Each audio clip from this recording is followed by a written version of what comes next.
नमस्कार दोस्तों, स्वागत है आपका हमारे चैनल टेल्स बाय यशु पर। यहाँ पर आपको मिलेंगी अनोखी और रोचक कहानियाँ। अगर आपको हमारी कहानियाँ पसंद आती हैं तो कृपया करके हमारी वीडियो को लाइक करें, इसको अपने दोस्तों के साथ शेयर करें और अगर आप इस चैनल पर नए हैं तो कृपया करके सब्सक्राइब करें।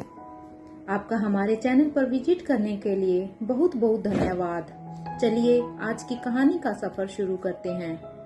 पिछले एपिसोड में हम सब ने सुना था कि यहाँ पर एक औरत वहीं अभी यशपाल से बात कर रही थी, जहाँ पर अब वो औरत कहती है 28-29 साल पहले भी नहीं था ना ऐसा, लेकिन इसके बाद भी वो सभी बच्चे उस कैद से आज़ाद होकर अपने घर चले गए थे ना, गए थे या नहीं, उस समय भी हम हार गए थे। ये कहते हुए ही वो औरत अब अपनी जगह पर खड़ी हो जाती है और वो अब कहती है इस बार कोई भी बेवकूफ़ी और लापरवाही बिल्कुल भी हमारे इस काम में बर्दाश्त नहीं होगी। और ये कहते हुए वो औरत अब अपनी रिक्लाइनर चेयर पर बैठते हुए ही अब वो फिर से कहती है मैंने तुम्हें बड़ी रानी के ब्लड सैंपल के लिए कहा था ना, क्या रहा उसका? अब तुम ही मुझे बताओ कि और कितना वक्त है इस काम को करने में। अब उस औरत के सवाल पर अब यहाँ पर यशपाल कहते हैं वो बस आने ही वाला है, बस कुछ देर का और इंतजार। इधर यशपाल की ये बात सुनते ही अब वो औरत फिर से कहती है ठीक है फिर अब देखते हैं, आज तो मुझे भी सच में देखना ही है कि तुम सभी की प्लानिंग क्या है, क्योंकि हर बार तुम लोग जब प्लानिंग करते हो हर बार अपने मुंह के बल खा कर आते हो, लेकिन इस बार तुम्हें लग रहा है ना कि इस बार हमारे दुश्मनों के पास इसका कोई भी तोड़ नहीं है, तो लेट्स सी। और ये कहते हुए ही वो औरत अब यहाँ पर शांत होने की कोशिश करती है, क्योंकि उसे यहाँ पर गुस्सा आ रहा था, लेकिन अब वो यहाँ पर कुछ कर नहीं पा रही थी, क्योंकि उसे अब यहाँ पर इन लोगों को ही देखना था।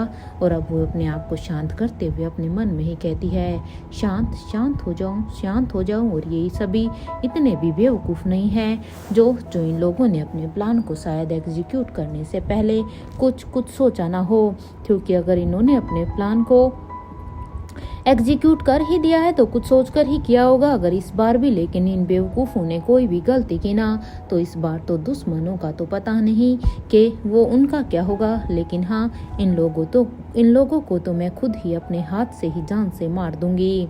वो भी यहाँ पर यही सब सोच रही थी, तो दूसरी तरफ इंडिया में दिल्ली के फार्म हाउस में इधर देवराज गुलेरिया इन लोगों को वहीं पर ही छोड़कर अब वो दूसरे रूम की तरफ जाने लगते हैं। तो वहीं अब अनिका राजीव से कहती है अंकल आप दादी माँ के बारे में क्या जानते हैं? बताइए ना, मुझे दादी माँ के बारे में जानना है। मेरा मतलब है कि अगर उनकी मौत दादाजी के हाथों से ही हुई थी जैसा आपने कहा था, तो फिर आपने दादाजी की बातों में आकर इस ऑर्गेनाइजेशन को ज्वाइन क्यों किया था?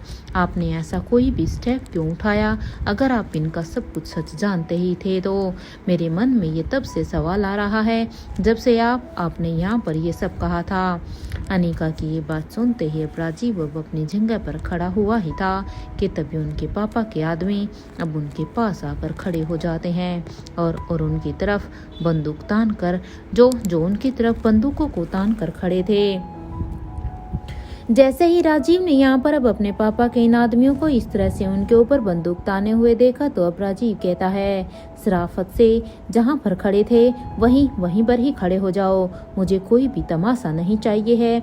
और ये कहते हुए ही अब वो गुस्से से बस उन लोगों को ही देख रहा था। तो इधर देवराज के आदमी भी राजीव के गुस्से को अच्छी तरह से जानते थे, क्योंकि राजीव पहले इसी ऑर्गेनाइजेशन में काम कर चुका था, लेकिन वो अभी भी वहीं पर ही खड़े थे। इधर उन्हें ऐसे देखकर अब राजीव अब अपने पुराने अंदाज में कहता है शेर अगर शिकार करना छोड़ दे तो इसका मतलब ये तो बिल्कुल भी नहीं होता है कि वो शिकार करना भूल गया है। मुझे छेड़ो मत, वरना मैं तुम में से किसी को भी नहीं छोड़ूंगा। और आई थिंक तुम ये बात भूले नहीं होंगे, लेकिन मैं जब तक अपनी शराफत पर हूँ बस तब तक ही। और एक बात, मैं करण नहीं हूँ। इधर जैसे ही राजीव ने ये कहा तो राजीव की ये बात सुनकर तो अब करण गुलेरिया के चेहरे पर एक स्माइल आ जाती है। इधर करण के चेहरे पर इस स्माइल को देखकर अब अनिका कहती है पापा आप ऐसे क्यों हंस रहे हैं? सब ठीक तो है ना? आखिर राजीव चाचा ने कहा ही क्या है जो आप इस तरह से ये सब कर रहे हैं। ये सुनते ही अब करण कहते हैं एक बार ये पूरा मामला निपट जाए अनिका, उसके बाद तो मैं ओमकार को मैं बिल्कुल भी छोड़ूंगा नहीं। अरे वो सभी बिना सिक्योरिटी वहाँ पर क्यों गए थे? ये सब बातें मैं तुम्हें बाद में बताता हूँ, लेकिन अभी तो मुझे ओमकार के ऊपर बहुत ही गुस्सा आ रहा है। इस बात पर अब अनिका कहती है पापा सच कहूँ तो मैं भी अभी यही सब सोच रही हूँ, हमें कुछ तो करना ही होगा। अरे अगर ओमकार ने ये ऐसे गलत स्टेप ही नहीं उठाया होता तो अब तक तो हम यहाँ पर इस पूरी की पूरी सिचुएशन को संभाल चुके होते। हम यूं ही इस तरह से हाथ पर हाथ धर कर तो लेकिन अभी भी नहीं बैठ सकते हैं ना, क्योंकि उन सब लोगों की जान खतरे में है। यहाँ अनिका अपनी ही सोच में थी कि तभी अनिका की नज़र अपनी उंगली पर जाती है। अब अपनी उंगली को देखकर अनिका के चेहरे पर एक स्माइल आ जाती है कि तभी एक आदमी अब अनिका की तरफ आ रहा था। उसे अनिका की तरफ आता हुआ देखकर करण और राजीव दोनों ही अब उस आदमी और अनिका के बीच में आकर खड़े हो जाते हैं, क्योंकि ये दोनों समझ गए थे कि जो आदमी भी यहाँ पर अनिका की तरफ बढ़ रहा है शायद वो उसका ब्लड सैंपल लेगा, और इसलिए वो अनिका को प्रोटेक्ट करते हुए उसके सामने आकर खड़े हो गए थे। और वो दोनों ही अब उस आदमी को एक साथ यहाँ पर पंच भी मार देते हैं। जैसे ही वो आदमी को ये पंच लगा तो उन दोनों के ही एक साथ पंच से वो आदमी हवा में उड़कर सीधा ही नीचे जमीन पर जाकर गिर जाता है। इधर उस आदमी को इस तरह से गिरता हुआ देखकर बाकी के लोग भी यहाँ पर अपनी अटैकिंग पोजीशन पर आ जाते हैं, और वो भी यहाँ पर जल्दी से अलर्ट होकर करण और राजीव की तरफ बढ़ने लगते हैं। इधर इन सब को ऐसे करता हुआ देखकर तो करण और राजीव दोनों ही अब अपनी फाइटिंग पोजीशन फिर से ले लेते हैं। इधर उन्हें ऐसे करता हुआ देखकर अब अनिका कहती है ये आप लोग क्या कर रहे हैं? पापा चाचा जी प्लीज आप दोनों को अच्छी तरह से पता है ना कि हमारे अपने इन लोगों के कैद में हैं, वो इनके कब्जे में हैं, इसलिए उनके सिक्योरिटी के लिए हम ऐसा कुछ भी नहीं कर सकते।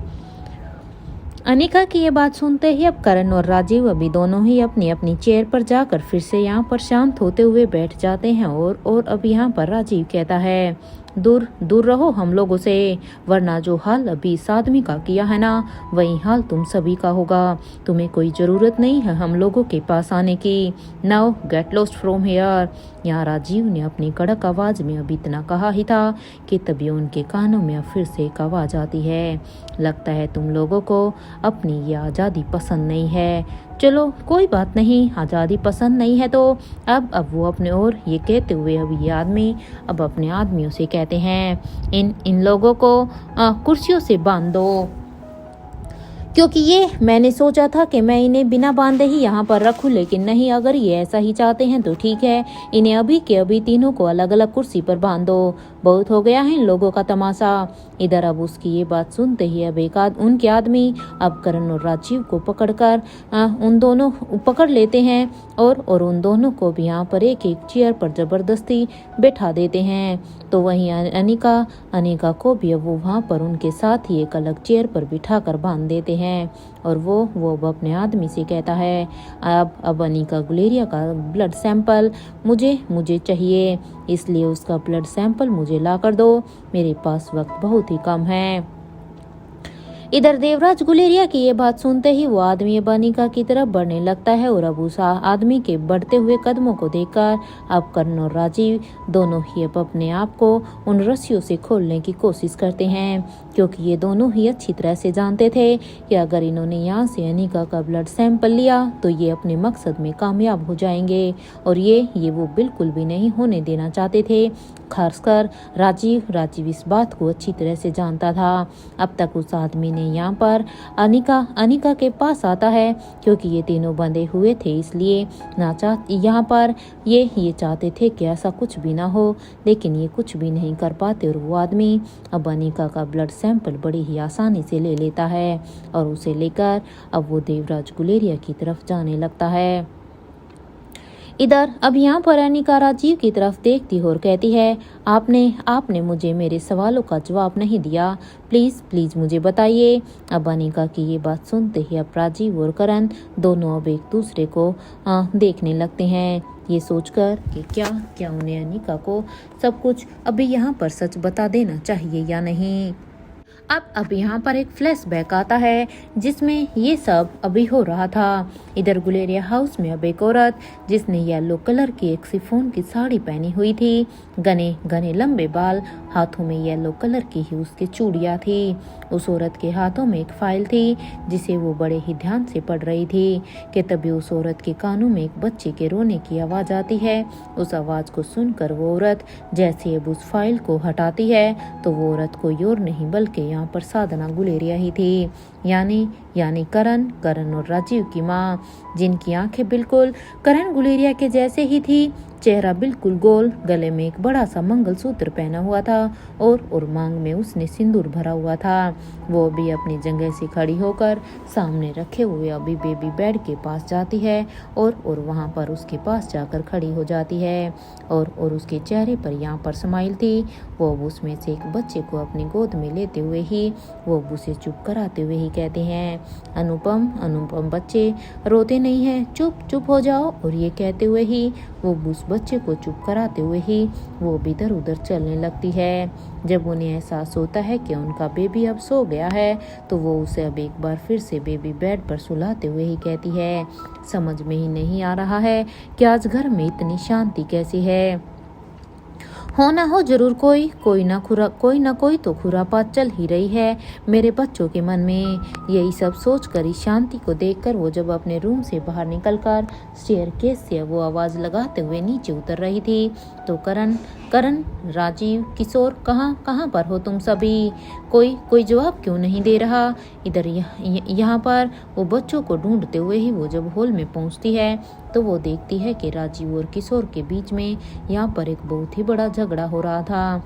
ये देखकर वो जल्दी से उनके पास जाकर कहती है, अरे ये सब कुछ क्या हो रहा है और ये क्या कर रहे हैं आप दोनों? लड़ाई क्यों कर रहे हैं? अरे भाई भी कभी ऐसे लड़ते हैं क्या? इधर ये सुनते ही अब राजीव कहता है, माँ देखिए ना, ये किशोर हमेशा कंफ्यूज रहता है, इसे कुछ पता ही नहीं होता है कि इसे क्या करना है या फिर क्या खाना है। सबसे पहले मैंने इसे कहा था कि इसे जो भी खाना है वो खा ले तो इसने मेरे मैंगोज को ही खा लिया और पता है उन्हें पूरा भी नहीं खाया। अब ये करण से उसका मिल्क शेक भी मांग रहा है। अरे ऐसे थोड़ी ना होता है माँ, ये तो गलत बात है ना। ये किशोर हमेशा से ही इतना कंफ्यूज क्यों रहता है?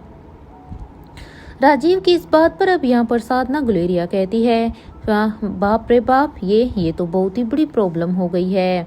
एक काम करते हैं, हम आप तीनों के लिए मैंगो मिल्क शेक ही बना देते हैं जिससे कि किशोर की भी प्रॉब्लम सॉल्व हो जाएगी और करण भी अपना मिल्क शेक एंजॉय करेगा।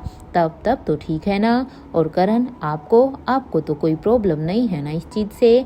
अब अपनी माँ की इस बात पर करण कहते हैं, नहीं माँ, मुझे कोई भी प्रॉब्लम नहीं है। वैसे माँ, आप फ्रांस कब जाएंगी? इस बात पर अब साधना अब यहाँ पर करण की नाक को अपने हाथ से पकड़ती और अब उसे खींचते हुए ही कहती है, अच्छा तो अब आपको भी फ्रांस जाना है? हाँ, लेकिन बच्चा, आप तो वहाँ पर जाकर बोर हो जाएंगे ना, क्योंकि हम तो वहाँ पर अपने काम के सिलसिले में जा रहे हैं। अपनी माँ की ये बात सुनते ही राजीव कहता है, माँ आप इसे लेकर जाइए, वरना ये तो मुझे ही विलन बना देता है। अपने लिए खुद लड़ता ही नहीं है, मैं कब तक इसके लिए ऐसे ही लड़ता रहूँगा। ये सुनते ही यहाँ पर साधना के चेहरे पर एक स्माइल आ जाती है और अब वो यहाँ पर राजीव से कहती है, राजीव तुम्हें तो पता ही है ना कि तुम्हारा छोटा भाई कैसा है। अपने मन की बात किसी से भी नहीं कहता है। एक तुम ही हो जो अपने भाई के मन की बात को अच्छी तरह से समझते हो। तुम्हें पता है, आपकी माँ करण को लेकर निश्चिंत इसलिए है क्योंकि मुझे पता है उसके लिए तो मेरा राजीव है ना। अब चलो जल्दी बताओ कि कौन क्या खाएगा। माँ सभी के लिए वही बनाएगी। यहाँ पर साधना ने अभी ये कहा ही था कि तभी एंट्रेंस पर एक सिक्योरिटी गार्ड आकर कहता है, मैडम। और यहाँ पर जैसे ही साधना के कानों में ये आवाज़ आती है तो ये सुनते ही साधना अब उसकी तरफ पलट कर देखती है तो यहाँ पर उनका सिक्योरिटी गार्ड खड़ा था। इसलिए अब वो उनके पास जाती है और कहती है, जी कहिए। इधर इस बात पर अब वो आदमी कहता है, मैडम वो पोस्टमैन आया है, आपके लिए ये कागज़ देकर गया है।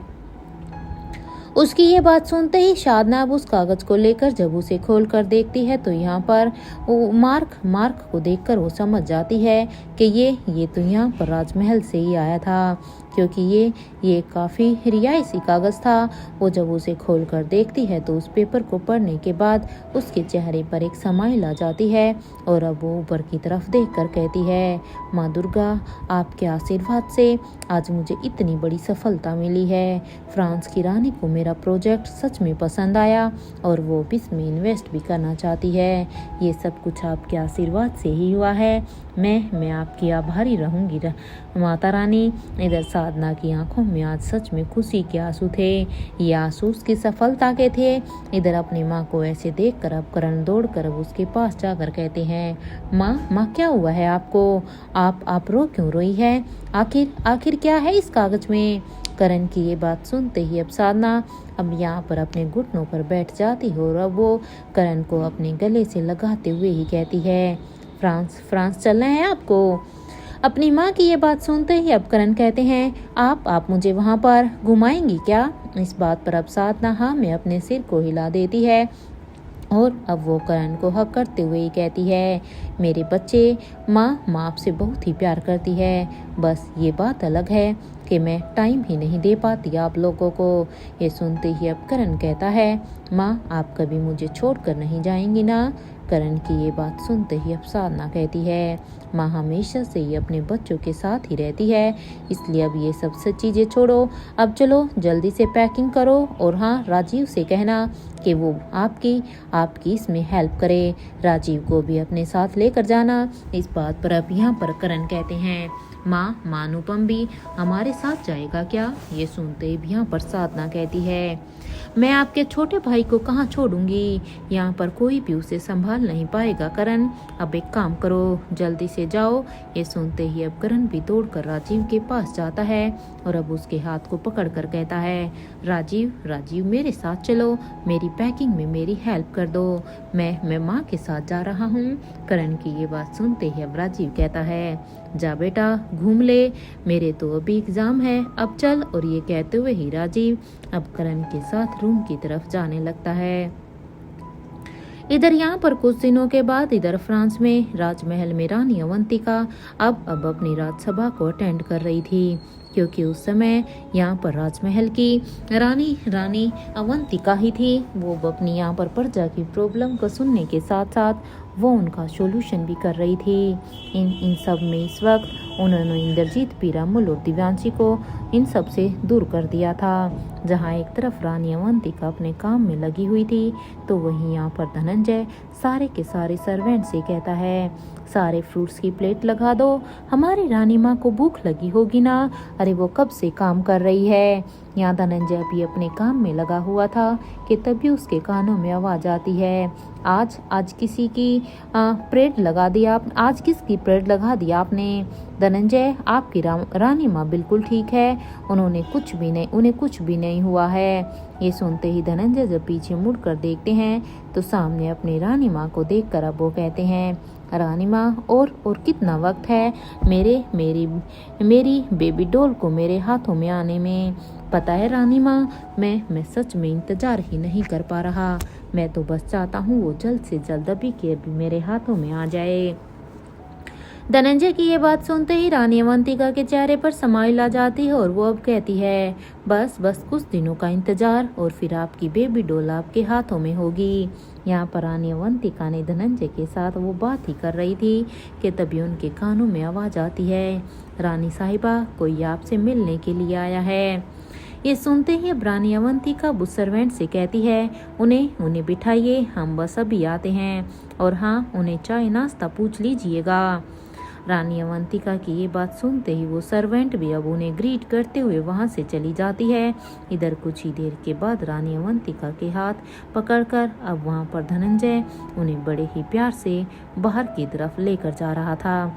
जैसे ही वो दोनों भी यहाँ पर हॉल में आते हैं तो यहाँ पर सामने साधना गुलेरिया थी, जो कि यहाँ पर बैठी हुई थी। उसे देखकर अब यहाँ पर वो कहती है, आप ही हैं गुलेरिया ग्रुप ऑफ कंपनीज की मालकिन? Well, nice to meet you. इस बात पर अब साधना भी कहती है, थैंक यू सो मच रानी साहिबा। अब अवंतिका की नज़र जब छोटे से करण के ऊपर जाती है तो उसे देखकर तो भी यहाँ पर अवंतिका कहती है, धनंजय धनंजय देखिए, आपसे मिलने के लिए कौन आया है? आपका न्यू फ्रेंड। आप इसे अपना गार्डन नहीं घुमाएंगे? अब अपनी रानी माँ की ये बात सुनते ही अब धनंजय कहता है, ठीक है रानी माँ, मैं भी इसे लेकर जा रहा हूँ। और ये कहते हुए वो करण के साथ वहाँ से बाहर गार्डन में चले गए थे और वहाँ पर अब एक दूसरे के साथ टाइम भी स्पेंड कर रहे थे। ये पहली दफ़ा था जब दोनों के दोनों दोस्त एक दूसरे से पहली बार मिले थे। इधर यहाँ पर साधना गुलेरिया जब रानी अवंतिका की तरफ देखती है तो वो यहाँ पर कहती है, सॉरी रानी साहिबा, अगर आप बुरा ना माने तो क्या मैं पूछ सकती हूँ कि अभी आपका कौन सा मंथ है? साधना की इस बात पर अब अवंतिका कहती है, 8th मंथ कंप्लीट हो गए हैं, वैसे आप कंफर्टेबल हो जाइए, आपके हाथ में एक छोटा सा बच्चा भी है। अवंतिका की इस बात पर साधना कहती है, सब कुछ ठीक है, वो आपको मेरे प्रोजेक्ट के बारे में कुछ पूछना है तो आप पूछ सकती हैं। साधना की ये बात सुनते ही रानी अवंतिका अब उसके सामने अपनी बात को रखती हैं। इधर कुछ घंटों तक अब उनकी मीटिंग चलती रहती है। इवन उनकी मीटिंग यहाँ पर थोड़ी सी लंबी चल जाती है। वहीं दूसरी तरफ अब तक करण और धनंजय की फ्रेंडशिप भी अब धीरे धीरे होने लगती है, क्योंकि काफी समय हो गया था इन दोनों को एक दूसरे के साथ घूमते हुए। ये जब सब कुछ ठीक चल रहा था तब रानी अवंतिका की मदद से अब यहाँ पर साधना ने अपने कंपनी को अब डूबने से बचा लिया था। वो भी यहाँ पर इस डील को करने के बाद वापस अब तक इंडिया भी आ चुकी थी। इधर करण राजीव को अपने न्यू फ्रेंड के बारे में यहाँ पर गुलेरिया हाउस में बता रहा था। करण राजीव को एक से एक बात बढ़ा चढ़ाकर धनंजय के बारे में बता रहा था कि तभी एक दिन अचानक से अब यहाँ पर साधना को देवराज के ऊपर शक होता है। इधर देवराज अब अपने फोन से किसी से बात कर रहे थे जिसमें वो कह रहे थे, तुम चिंता मत करो, अगर उस रानी साहिबा ने हमारे प्लान को लेकर कोई भी गड़बड़ की ना तो वो इस बार अपनी जान से जाएगी। और ये कहते हुए ही जैसे ही देवराज अब अपने फ़ोन को डिस्कनेक्ट कर देते हैं तो जब वो पीछे मुड़कर देखते हैं तो उनके सामने यहाँ पर साधना गुलेरिया खड़ी थी। साधना को यहाँ पर देखकर देवराज गुलेरिया अचानक से ही हैरान हो जाते हैं, क्योंकि उन्होंने सोचा भी नहीं था कि वो उसकी बातों को सुन लेगी। तो इधर अब यहाँ पर उसे देखकर अब देवराज कहते हैं, ये क्या हरकत है साधना, मेरी बातों को इस तरह से सुनने का क्या मतलब है? ये कौन से मैनर हैं कि आप यहाँ पर बीच में मेरी बातों को इस तरह से कान लगाकर सुनेंगी? इधर यहाँ पर देवराज को इस तरह से भड़कता हुआ देखकर अब यहाँ पर साधना सीधे सीधे कहती है, देखिए मुझे कोई शौक नहीं है आपकी बातों को सुनने का, मैं तो बस यहाँ पर आपसे ये सब पूछने के लिए आई थी कि आप मुझे ऐसी कौन सी मेडिसिन दे रहे हैं। वो मेरी रेगुलर मेडिसिन तो नहीं है जो आप मुझे दे रहे हैं। मुझे बार बार ऐसा क्यों लगता है कि कोई मुझे मारने की कोशिश कर रहा है। देखिए आप कुछ तो गड़बड़ कर रहे हैं, इस वजह से मैं अपने बच्चे करण को मारने वाली थी। अरे वो तो अच्छा हुआ कि राजीव बीच में ही आ गया और राजीव ने उसे मुझसे बचा लिया, लेकिन मेरे बच्चे को चोट लगी है और मैं इस बात को बिल्कुल भी बर्दाश्त नहीं करूंगी। और एक बात, मैं रानी साहिबा को अब सब कुछ सच सच बता दूंगी कि तुम और तुम्हारे दोस्त क्या प्लान कर रहे हैं। जो तुम अभी बातें कर रहे थे, अब मैं वो हर एक बात अब उस रानी साहिबा को बता दूंगी। ये सुनते ही भी यहाँ पर देवराज गुलेरिया को बहुत ही गुस्सा आता है और वो गुस्से में आकर अब अपनी पत्नी के गले को दबाकर अब उसे दीवार की तरफ लेकर जाते हुए ही कहते हैं, मेरे सिर पर मत चढ़ो के तुम्हें क्या लगता है 2-4 डील क्रैक करने से तुमने मुझे खरीद लिया है। देखो ऐसा तो बिल्कुल नहीं है और आगे से मेरे मकसद के बीच में आना भी मत, वरना उस रानी अवंतिका की जगह तुम्हारी अर्थी उठेगी और ये काम करने में मुझे बिल्कुल भी समय नहीं लगेगा। अगर जीतना चाहती हो तो अभी जीना चाहती हो तो अभी के भी अपना मुंह बंद रखो, तुम्हें किसी को भी कुछ भी कहने की जरूरत नहीं है। और ये कहते हुए ही अब यहाँ पर देवराज गुलेरिया अब उन्हें छोड़कर गुस्से से अब अपने रूम से बाहर जाने लगते हैं। वो दोनों इस बात से अभी अनजान थे कि उनके बाथरूम में छुपे राजीव ने यहाँ पर इनकी सभी बातों को सुन लिया था और उसके मन में अपने पापा के लिए यहीं से ही नफरत अब पनप चुकी थी। वो अब यहाँ पर बाथरूम के दरवाजे को अब खोल देता है। इधर जैसे ही दरवाजे के खुलने की आवाज आई तो उस आवाज को सुनकर जैसे ही यहाँ पर शारदा, जिसकी कमर अभी दरवाजे की तरफ थी, वो जब यहाँ पर पीछे मुड़कर देखती है तो उसके सामने राजीव खड़ा हुआ था। राजीव को अब अपने सामने देखकर अब यहाँ पर वो एकदम से ही हैरान हो जाती है। यहाँ पर साधना के चेहरे पर साफ साफ हैरानी नजर आ रही थी और अब उसके मुंह से अचानक से ही निकल जाता है, राजीव बेटा आप यहाँ पर। और ये कहते हुए ही, क्योंकि अब उसने ये समझ गई थी कि यहाँ पर अभी कुछ समय पहले जो कुछ भी हुआ है शायद राजीव ने वो सब कुछ सुन लिया है और अगर बच्चे ने ये सब सुना है तो उसके छोटे से मन पे ना जाने क्या ही असर होएगा। इसलिए ये सोचते हुए ही वो यहाँ पर अब जल्दी से अपने दोनों ही हाथों को फैला देती है। इधर राजीव जैसे ही अपनी माँ को हाथों को इस तरह से फैला हुआ देखता है तो वो भी जल्दी से दौड़कर अब अपनी माँ के पास आ जाता है और अब उन्हें हक करते हुए ही कहता है, माँ करण को आपसे डर लगने लगा है, मेरा छोटा भाई अब आपसे डरता है। इधर राजीव की ये बात सुनते ही अब साधना कहती है, मुझे पता है मेरे बच्चे, मुझे करण को इस तरह से नहीं मारना चाहिए था, लेकिन इसमें उसकी कोई गलती भी नहीं है। वो तो छोटा है ना। मुझे खुशी है कि मेरा एक बेटा तो आज मेरे साथ खड़ा है। अब चाहे जो कुछ भी हो जाए मैं तुम्हारे पापा को वो काम करने नहीं दूंगी। और राजीव तुम हमेशा अपने भाई का ख्याल रखना जैसे कि तुम अभी रखते हो। सच में मैं बता नहीं सकती राजीव, मेरे पास कोई शब्द नहीं है। जिस तरह से आज तुमने अपने भाई को प्रोटेक्ट किया मुझे बहुत ही खुशी हुई। ये सुनते ही अब राजीव कहता है, ठीक है माँ, वैसे आप भी अपना ख्याल रखिएगा। इधर यहाँ पर राजीव के मन में बहुत सारे सवाल थे लेकिन वो अभी अपनी माँ से कुछ भी नहीं पूछता। इधर इस बात पर अब साधना कहती है, ठीक है बेटा, मैं भी अपना ध्यान रखूंगी। इधर कुछ ही दिनों के बाद अब ऐसे ही समय गुजर रहा था तो अब यहाँ पर देवराज गुलेरिया कहते हैं, क्या तुम सच कह रहे हो?